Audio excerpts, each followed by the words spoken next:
Jesus is coming soon. Jesus is coming soon! 2021. In this dream, it was as though that Jesus had came and left.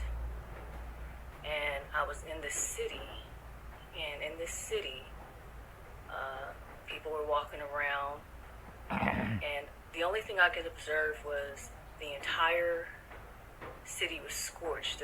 It was as if a fire had come through there, and everything was burned. The houses were only white, black, and red, which I still have not figured out what that symbolizes. But I was walking around this neighborhood, and there was no trees. There was no signs of life. It was just very dull, and it was as though like everything was just like completely burnt or scorched, as though like a fire had come through there or something. So I'm walking around, and I noticed that there's this mist. This flammable mist is the best way I can describe it, and every now and then it would ignite or what have you. Just want to fast forward to the part where I really didn't want to post this, but I've seen some kids kind of crying, and I asked them, like, well, what happened here? What's going on? And a little Latino girl, beautiful Latino girl, I would say she was about 11 maybe, said maybe 11 or 12. He told me, well, he returned. Jesus returned. And when he came down, everything suddenly went on fire, and the earth caved in and left everything like this. And I was like, my God. And so, I started walking around. I'm like, okay.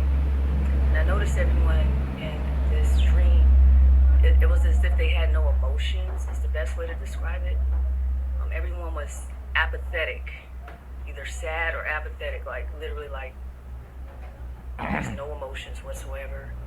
And then I hear the Holy Spirit speaking to me, and it says to me that God is a consuming fire, which is why I see everything like this. So I'm like, wow, okay, so I realize that God is allowing me just to observe the things that are going on. So I began to actually ask God to let me see further into the distance, and somehow I had the ability to fly. And I kid you not, the entire earth was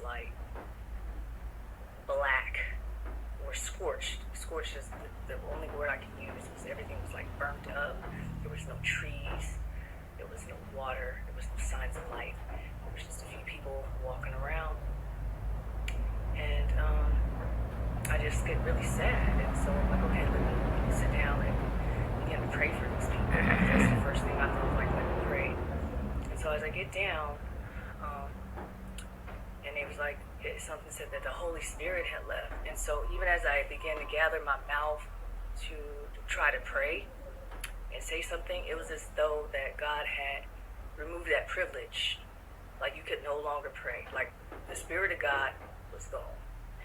And you could sense there was no God. So I was like, well, it was the strangest feeling I definitely have ever. I can't even describe it, but there was basically a void in it. And I opened the door, and the door inside the room was dark. And I closed the door behind me, and then the lights came on. And a being in there said to me, "The end is near, be patient." And it was a very peaceful, it was a very beautiful voice. And it said it 3 times to me. The end is near, be patient. The end is near, be patient. The end is near, be patient. And I was just sitting there, and I felt like I wanted to ask if this voice was Jesus Christ talking to me. And as soon as I had the thought in my head to ask, Jesus, is that you? I woke up. And as soon as I woke up, I literally just froze for a couple seconds, and I'm like, in my head, I'm like, I knew that was Jesus, man. I knew that was Jesus Christ talking to me.